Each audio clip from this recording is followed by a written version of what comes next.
हिमाचल में VIP number का craze 2 साल में परिवहन विभाग ने कमाए 37 करोड़ रुपए। हिमाचल में आज रात से बिगड़ेगा मौसम, आंधी तूफान और ओलावृष्टि को लेकर अलर्ट जारी। चंडीगढ़ में दर्दनाक सड़क हादसा, हिमाचल के युवक की मौत, कार ने बाइक को 200 मीटर तक घसीटा। महाराणा प्रताप जयंती के अवसर पर उमित ठाकुर बोले, स्वर्ण आयोग बना तो कांग्रेस सरकार का स्वागत करेगा क्षत्रिय समाज। मंडी में हैरान कर देने वाला मामला, गोहर की महिला ने बेटों को खिलाया जहर, फिर खुद भी निकला।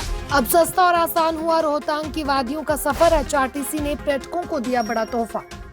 मैं हूँ HIV वायरस, नाम तो सुना ही होगा। मुझे वो लोग बिल्कुल अच्छे नहीं लगते जो मुझसे दूर रहने के लिए हर बार कॉन्डम का इस्तेमाल करते हैं। जब खून चढ़वाने की जरूरत पड़ती है तो मान्यता प्राप्त ब्लड बैंक में चले जाते हैं। कोई बात नहीं, इन लोगों को अगर मुझसे दूर रहना है तो मैं भी ऐसे लोगों से दूर रहता हूं। तो मैं हूं HIV वायरस। मेरे बारे में जानने के लिए 1097 पर कॉल करके सवाल किया गया। हिमाचल प्रदेश राज्य एड्स नियंत्रण समिति द्वारा जनहित में जारी। नमस्कार, पंजाब केसरी टीवी देख रहे सभी दर्शकों का स्वागत है। मैं हूं दीक्षा शर्मा और हाजिर हूं प्रदेश की बड़ी खबरों के साथ। तो चलिए डालिए नजर हिमाचल पर।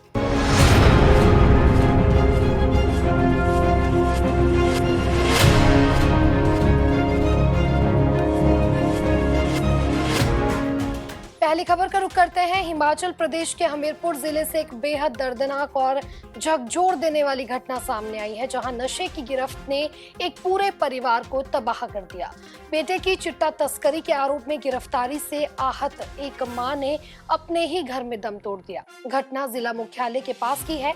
सुबह महिला ने घर में अंतिम सांस ली। उस समय घर में केवल उनकी 85 वर्षीय सास मौजूद थी। बुजुर्ग महिला ने पड़ोसियों को सूचना दी, जिसके बाद मामले की जानकारी प्रशासन तक पहुंचाई गई। महिला का पति नशे में बेसुध पड़ा रहा और पत्नी के अंतिम संस्कार में भी शामिल नहीं हो सका। वहीं रिश्तेदारों ने प्रयास कर बेटे को जेल से मानवीय आधार पर कुछ घंटों की रिहाई दिलवाई, ताकि वह अंतिम दर्शन कर सके और अपनी मां को मुखाग्नि दे सके। अदालत ने बेटे को सीमित समय के लिए रिहा किया, जिसके बाद विचाराधीन कैदी बेटे ने मां का अंतिम संस्कार किया और फिर वापस जेल भेज दिया गया। इस घटना ने इलाके में नशे के दुष्परिणामों की भयावहता को उजागर कर दिया है। 85 वर्षीय बुजुर्ग महिला अब अकेली रह गई है, जिनका बेटा और पोता नशे की गिरफ्त में है और अब बहू दुनिया छोड़ गई है। अगली खबर की तरफ बढ़ते हैं। हिमाचल प्रदेश में वीआईपी वाहन नंबरों को लेकर लोगों में जबरदस्त क्रेज देखा जा रहा है। खास नंबर पाने की होड़ में लोग लाखों रुपए खर्च करने से भी पीछे नहीं हट रहे हैं। सरकार ने इस रुझान को आय का स्रोत बनाते हुए ओपन बोली प्रणाली लागू की है, जिससे पिछले 2 वर्षों में परिवहन विभाग ने करीब 37 करोड़ रुपए की कमाई की है। रविवार को शिमला में आयोजित पत्रकार वार्ता में उप मुख्यमंत्री मुकेश अग्निहोत्री ने जानकारी दी कि प्रदेश के परिवहन विभाग की आय में लगातार इजाफा हो रहा है। उन्होंने बताया कि पहले जहां सिफारिशों के आधार पर वीआईपी नंबर अलॉट किए जाते थे, अब पारदर्शिता लाते हुए ओपन बिडिंग सिस्टम शुरू किया गया है। इससे लोगों को मनचाहा नंबर तो मिल ही रहा है, साथ ही विभाग को भारी राजस्व भी प्राप्त हो रहा है। हिमाचल प्रदेश के मंडी जिले के सुंदरनगर से एक हैरान कर देने वाली घटना सामने आई है, जिसने एक पूरे परिवार को गहरे सदमे में डाल दिया है। एक नाबालिग लड़की कंप्यूटर क्लास के बहाने घर से निकली, लेकिन रहस्यमयी परिस्थितियों में लापता हो गई। परिजनों की तलाश और पुलिस की जांच के बीच अगली सुबह एक व्हाट्सएप संदेश ने मामले को और जटिल बना दिया। दरअसल लड़की रोजाना की तरह कंप्यूटर सेंटर जाने की बात कहकर घर से निकली थी, लेकिन देर शाम जब वो घर वापस नहीं लौटी तो परिजनों ने तुरंत उसकी तलाश शुरू की। कंप्यूटर सेंटर से ये पता चला कि वह उस दिन वहां पहुंची ही नहीं थी। थक हार कर परिवार ने पुलिस में गुमशुदगी की रिपोर्ट दर्ज करवाई। घटना के अगले दिन माता पिता को एक भावुक व्हाट्सएप संदेश मिला, जिसमें लिखा था, मम्मी पापा सॉरी, मुझे मत ढूंढना, मैंने शादी कर ली है और अब बहुत दूर चली गई हूँ। मैं जिसके साथ भी हूँ खुश हूँ, कृपया अब मुझे मत ढूंढना। बेटी के इस संदेश ने परिवार को और भी बड़ी चिंता में डाल दिया है।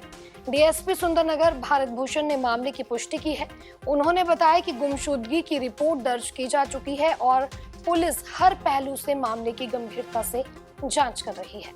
अगली खबर की ओर बढ़ते हैं। महाराणा प्रताप जयंती के अवसर पर पांवटा साहिब में आयोजित कार्यक्रम में क्षत्रिय समाज के प्रदेश अध्यक्ष रोमित ठाकुर ने कांग्रेस सरकार के प्रति सकारात्मक रुख जाहिर किया है। उन्होंने कहा कि यदि राज्य में स्वर्ग आयोग का गठन होता है तो यह देश में पहला ऐसा कदम होगा और क्षत्रिय समाज मुख्यमंत्री का खुलकर स्वागत करेगा।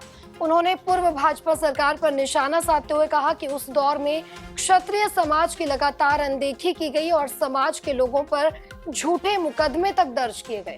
रोमित ठाकुर ने कहा कि वर्तमान में भी समाज के साथ उपेक्षा हो रही है। ऐसे में समाज को एकजुट होकर अपनी भागीदारी सुनिश्चित करनी चाहिए। उन्होंने कांग्रेस सरकार की सराहना करते हुए कहा कि वर्तमान सरकार ने समाज की बात सुनी और संवाद स्थापित किया, जो स्वागत योग्य है। उन्होंने कहा कि अगर हिमाचल में स्वर्ण आयोग का गठन होता है तो यह देश में पहला उदाहरण होगा। हम कांग्रेस सरकार का खुलकर स्वागत करेंगे। क्या कुछ बोले रोमित ठाकुर, सुनिए। सरकार के समय पर जहाँ इस मुद्दे की बात आई थी, उन लोगों ने तो हमसे बात ही नहीं। हम लोगों ने इतने आंदोलन किए, धर्मशाला हुआ, शिमला आंदोलन हुए, बदले में हम लोगों को जेल की सजा मिली, बदले में हम लोगों को 30-30 मुकदमे मिले। हमारी बात को कभी सुना नहीं गया, हमारे साथ कभी टेबल टॉक नहीं की गई। वर्तमान सरकार ने हमारी बात को सुना है और उस बात के ऊपर अच्छे से मंथन करने की बात सरकार ने कही है और एक मजबूत कदम उठाने की बात सरकार ने कही है। हम अपनी तरफ से सरकार को हमने कहा है कि सरकार हमारी मांगों को पूरा करती है, हमारे स्वर्ण आयोग को बनाती है। तो हमने प्रदेश के मुख्यमंत्री साहब को भी कहा है कि मुख्यमंत्री साहब, आपका स्वागत कांग्रेस ने किया होगा और लोगों ने किया होगा, आप एक बार स्वर्ण समाज का स्वागत देखना। आज तक पूरे देश में किसी मुख्यमंत्री का ऐसा स्वागत नहीं हुआ होगा जैसे इस हिमाचल प्रदेश का स्वर्ण समाज देवभूमि क्षत्रिय संगठन स्वर्ण मोर्चा के साथ मिलकर प्रदेश के मुख्यमंत्री का करेगा। लेकिन अगर हमारी मांगों को पूरा नहीं किया जाता तो साथ भाजपा की सरकार थी, तो धर्मशाला में हमने शिमला में भी कहा था कि धर्मशाला में उनको भागने का मौका मिल गया था, खुली जगह थी। लेकिन हम ऐसा घेरेंगे कि ना भागने की जगह मिलेगी, ना कुछ और निर्णय लेने की जगह मिलेगी। तो हमारी तो उम्मीद पूरी सरकार से कि सरकार हमारी मांगों को मानेगी, हमारी बात को सुनेगी, हमारे समाज की भावनाओं को सुनेगी। जहाँ पर अन्य वर्गों की बात आती है वहाँ पर हमारे समाज की बात भी मजबूती के साथ की जाएगी। ये हमारा आज पांवटा आए, आप किस कार्यक्रम को लेकर आए, थोड़ा सा डिटेल। नमस्कार, मैं रोमित ठाकुर। आज पांवटा में महाराणा प्रताप जयंती का आयोजन यहाँ पर किया गया। स्थानीय हमारे सभी सुनीत तोमर जी और हमारे अरुण, हमारे चौधरी साहब वगैरह सभी लोगों ने मिलकर इस महाराणा प्रताप जयंती का आयोजन किया। तो हमें भी इस आयोजन में आने का सौभाग्य प्राप्त हुआ। यहाँ के बहुत सारे स्थानीय लोगों ने आज इसमें शामिल होकर इस महाराणा प्रताप जयंती की जो शोभा है उसको बढ़ाया है। और जिस प्रकार से 9 मई से महाराणा प्रताप जयंती शुरू होती है और 9 जून तक महाराणा प्रताप जयंती पूरे विश्व भर में मनाई जाती है, तो आज पांवटा साहिब में बहुत बड़े समय के बाद, लंबे समय के अंतराल के बाद महाराणा प्रताप जयंती मनाई। और मुख्य उद्देश्य क्या है कि समाज की दशा और दिशा के बारे में चिंतित किया जा सके, मंथन किया जा सके, ये तय किया जा सके कि हमारा जो समाज है उस समाज को किस दिशा में आगे बढ़ना है। तो ऐसे आयोजन समाज के अधिकारों की आवाज़ को बुलंद करने के लिए होते रहने चाहिए। और मैं धन्यवाद करना चाहता हूँ सभी स्थानीय यहाँ के आयोजकों का, जिन्होंने इस कार्यक्रम का आयोजन किया और हमें यहाँ पर आने का सौभाग्य प्राप्त किया। इसके लिए फिर से धन्यवाद। शनिवार देर रात चंडीगढ़ के मलोया के वाटर वर्क्स के पास एक दर्दनाक सड़क हादसे में हिमाचल प्रदेश के हमीरपुर निवासी 23 वर्षीय अभिषेक शर्मा की मौत हो गई। वह अपने दोस्त अभिषेक राव के साथ बाइक पर सवार होकर हमीरपुर से बद्दी जा रहा था। उसी दौरान एक तेज रफ्तार कार ने उन्हें टक्कर मार दी और बाइक को करीब 200 मीटर तक घसीटते हुए ले गई। हादसे में अभिषेक शर्मा की मौके पर ही मौत हो गई, जबकि पीछे बैठा उसका दोस्त गंभीर रूप से घायल हो गया। घायल अभिषेक राव को पीजीआई चंडीगढ़ रेफर किया गया है, जहां उसका इलाज जारी है। मलोया थाना पुलिस ने कार चालक की पहचान मोहाली निवासी तेजिंदर सिंह के रूप में की है। पुलिस ने आरोपी को गिरफ्तार कर लिया, हालांकि बाद में उसे जमानत पर रिहा कर दिया गया। पोस्टमार्टम के बाद पुलिस ने अभिषेक शर्मा का शव परिजनों को सौंप दिया है। वहीं पुलिस मामले की जांच कर रही है। घरेलू विवाद के चलते एक महिला ने पहले अपने दोनों बेटों को जहरीला पदार्थ खिला दिया और उसके बाद खुद भी सेवन कर लिया। तीनों की हालत बिगड़ने पर उन्हें सामुदायिक स्वास्थ्य केंद्र गोहर लाया गया, जहां से प्राथमिक उपचार के बाद मेडिकल कॉलेज नेरचौक रेफर कर दिया गया। छोटा बेटा गंभीर हालत में है और उसे आईसीयू में भर्ती किया गया है।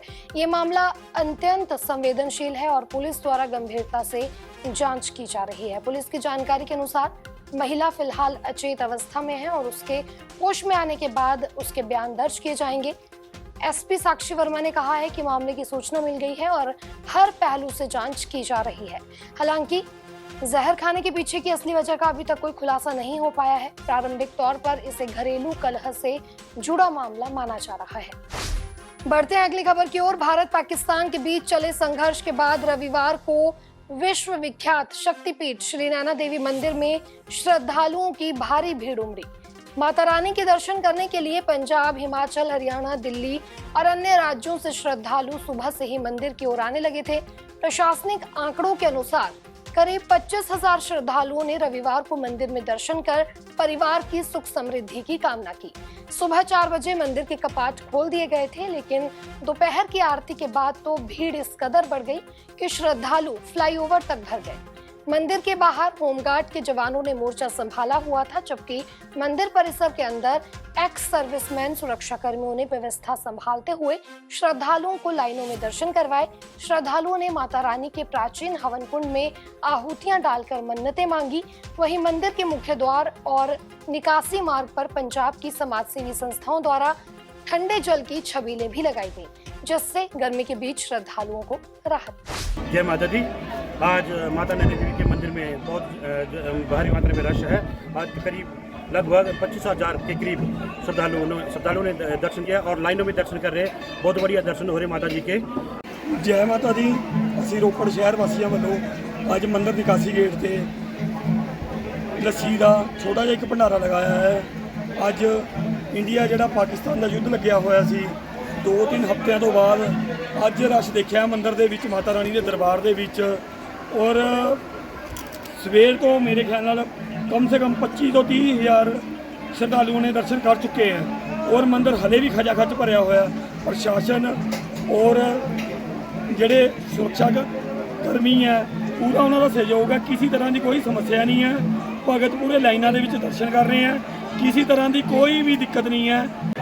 भारत और पाकिस्तान के विवाद के बाद आज कोई 8-10 दिन के बाद माता जी के दरबार में रौनक हुई है। सुबह से ही यात्रियों का आना जाना लगा हुआ है।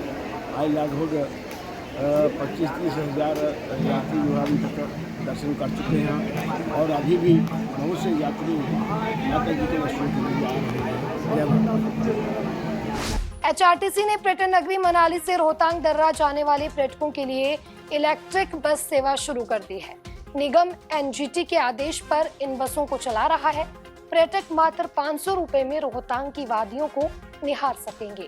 निगम की इलेक्ट्रिक बस सेवाएं आरंभ होने से सैलानियों को परमिट की चिंता नहीं रहेगी, साथ ही उन्हें टैक्सियों के लिए भी हजारों रुपए नहीं देने पड़ेंगे। पर्यटक अब आसानी से मनाली बस अड्डे में अपनी सीट को बुक करवाकर 13,050 फीट ऊंचे स्थल रोहतांग जा सकेंगे। निगम की ये बसें मनाली से सुबह 9 बजे रवाना होंगी। एचआरटीसी अड्डा प्रभारी मनाली खूब राम ने कहा कि निगम ने पर्यटकों की सुविधा के लिए मनाली रोहतांग दर्रा के लिए इलेक्ट्रिक बसों को शुरू कर दिया है। रविवार को बसों को रोहतांग भेजा गया है। उन्होंने बताया कि पर्यटकों की डिमांड के हिसाब से बसों की संख्या बढ़ाई जाएगी। हिमाचल प्रदेश में गर्मी से लोगों को राहत मिलने वाली है। प्रदेश में पश्चिमी विक्षोभ सक्रिय हो रहा है, जिससे 3 दिनों तक बारिश के आसार हैं। वहीं 19 मई को बारिश के साथ साथ आंधी, तूफान, आसमानी बिजली गिरने और ओलावृष्टि को लेकर ऑरेंज अलर्ट जारी किया गया है। मौसम विज्ञान केंद्र शिमला के वैज्ञानिक शोभित कटियार ने बताया कि 18 मई की रात से एक पश्चिमी विक्षोभ सक्रिय होगा, जिसका असर 20 मई तक देखने को मिलेगा। उन्होंने बताया कि कांगड़ा, कुल्लू, मंडी, शिमला, सोलन और सिरमौर जिलों में ओलावृष्टि और तूफान को लेकर ऑरेंज अलर्ट है। देश की अगर हम बात करें तो वहाँ पे अभी लगभग 18 तारीख की शाम तक कोई खास वेदर एक्टिविटी होने की संभावना नहीं है। हालांकि एक आध जिलों में बहुत ही हल्के स्तर की बारिश और बादल जरूर छाए रहने की संभावना बनी हुई है, लेकिन एक जो है WD के प्रभाव में हिमाचल प्रदेश में मुख्य रूप से 18 तारीख की रात से लेकर के 20 तारीख की शाम तक वेदर एक्टिविटी अनेक स्थानों पर हमें देखने को मिलेगी, जिसमें से मुख्य रूप से जो है 19 मई को जो हमारे निचले मैदानी इलाके हैं और उससे लगे हुए जो मध्यवर्ती इलाके हैं, खास करके अगर हम जिलों की बात करें तो ऊना जिला हो गया, शिमला हो गया, सिरमौर जिला, कांगड़ा, कुल्लू, मंडी, इन सभी जिलों में 19 तारीख को हमें ओलावृष्टि भी देखने को मिल सकती है। हवाओं की गति लगभग 45 से 55 किलोमीटर इन सभी जिलों में हमें देखने को मिलेगी, जबकि हमारा बिलासपुर, हमीरपुर या उससे लगे हुए जो बाकी जिले हैं वहां पे हमें 35 से 45 किलोमीटर की हवाओं की गति 19 मई को देखने को मिलेगी। आज के बुलेटिन में इतना ही, कल फिर मिलेंगे, तब तक बने रहिए पंजाब केसरी टीवी के साथ।